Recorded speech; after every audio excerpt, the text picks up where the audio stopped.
एहसान अहमद साहब हमारे साथ मौजूद हैं। हाफिज़ साहब बहुत शुक्रिया आपके वक्त के लिए। सबसे पहले तो ये बताइएगा, पेशावर हाई कोर्ट गुज़श्ता हफ्ते एक फ़ैसला देती है जिसमें अबूरी रिलीफ दिया उन्होंने पीटीआई को। आज पेशावर हाई कोर्ट के एक और बेंच ने, सिंगल बेंच ने उस फैसले को रोल बैक कर दिया, अबूरी रिलीफ को ख़त्म कर दिया है।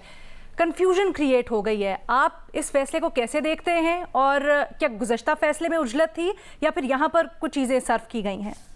बिस्मिल्लाहिर्रहमानिर्रहीम, आपका बहुत शुक्रिया कि आपने मौका दिया। इस सारा जो इलेक्शन, इंट्रा पार्टी इलेक्शन इस वक्त जो कंट्रोवर्सी बन रहा हुआ है, इसके 5 एस्पेक्ट्स हैं, फिर उससे समझ आएगी कि ये मामला किस तरफ जा रहा है और मामला जाएगा किस तरफ। बुनियादी चीज ये है कि हर पार्टी जो पाकिस्तान इलेक्शन एक्ट के अंदर रजिस्टर्ड होती है, उसे रजिस्ट्रेशन के वक्त भी अपने एक इलेक्शन लिस्ट देनी होती है कि हमने ये इलेक्शन करवाए हैं और ये हमारे कैंडिडेट्स जीते हैं और ये उनकी लिस्ट प्रेसिडेंट या चेयरमैन या प्रोविंशियल सेक्रेटरी जो भी एक लिस्ट आती है और एक अपना कॉन्स्टिट्यूशन वो जमा करवाते हैं और उसके अंदर मेंबरशिप सारा जिक्र होता है। उसके बाद ये है कि हमारा इलेक्शन एक्ट ये कहता है कि हर पार्टी जो इलेक्शन कमीशन ऑफ पाकिस्तान के साथ एनलिस्टेड होगी वो 5 साल के अंदर अंदर अपना इलेक्शन करवाया करेगी। रूटीन के अंदर हर 5 साल के बाद आपको इलेक्शन करवाने पड़ेंगे। ये मैंडेटरी रिक्वायरमेंट अगर पूरी नहीं की जाती तो लॉ ये कहता है इलेक्शन सिंबल जो उस पार्टी को मिला होता है, इलेक्शन कमीशन ऑफ देने से रिफ्यूज कर लेता है कि चूंकि ये लॉ की रिक्वायरमेंट आपने पूरी नहीं की, लिहाजा हम आपको सेक्शन 215 के नीचे जो सिंबल जारी नहीं करते।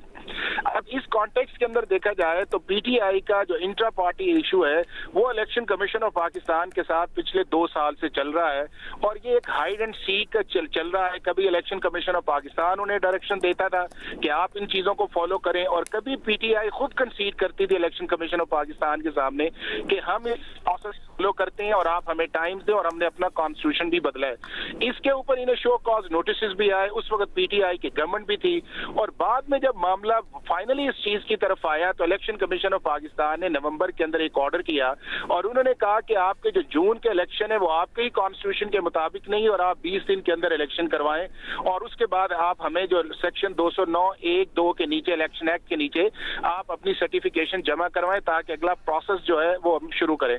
उसके ऊपर जब 2 दिसंबर को इलेक्शन करवाए गए और वो भी इंट्रा पार्टी, बुनियादी तौर पे पीटीआई और सारी पॉलिटिकल पार्टीज के अंदर अब एक चीज आ गई है कि इनके इंट्रा पार्टी इलेक्शंस होते नहीं है बल्कि ये नॉमिनेशंस होती हैं और वो नॉमिनेशंस ही इलेक्शन कमीशन के अंदर जमा करवाती हैं। लेकिन वो नॉमिनेशन का भी जो प्रोसेस है वो आपको अपने कॉन्स्टिट्यूशन के मुताबिक फॉलो करना पड़ता है। अब जब 2 को इलेक्शंस हुए और उसके बाद पीटीआई ने सेक्शन 209(1)(2) के नीचे जब सर्टिफिकेट जमा करवाया तो इलेक्शन कमीशन ऑफ पाकिस्तान के पास कुछ एप्लीकेशंस भी गई और जब इलेक्शन कमीशन ऑफ पाकिस्तान ने उसको स्क्रूटनी करके फिक्स किया उस मामले के अंदर है तो उसके ऊपर पीटीआई के जो लीगल काउंसिल से या पीटीआई का स्टैंड जो था वो कंसीड किया गया इलेक्शन कमीशन ऑफ पाकिस्तान के सामने कि जी चूंकि आपका टाइम थोड़ा दिया गया था तो लिहाजा जो पॉइंट आउट आपने किया है कि हमने जो इस प्रोसेस के लिए, इलेक्शन के लिए, इंट्रा पार्टी के लिए इलेक्शन कमिश्नर को लगाया था उसकी भी अपॉइंटमेंट ठीक नहीं है और उसकी अपॉइंटमेंट जिस शख्स ने की थी एज ए सेक्रेटरी जनरल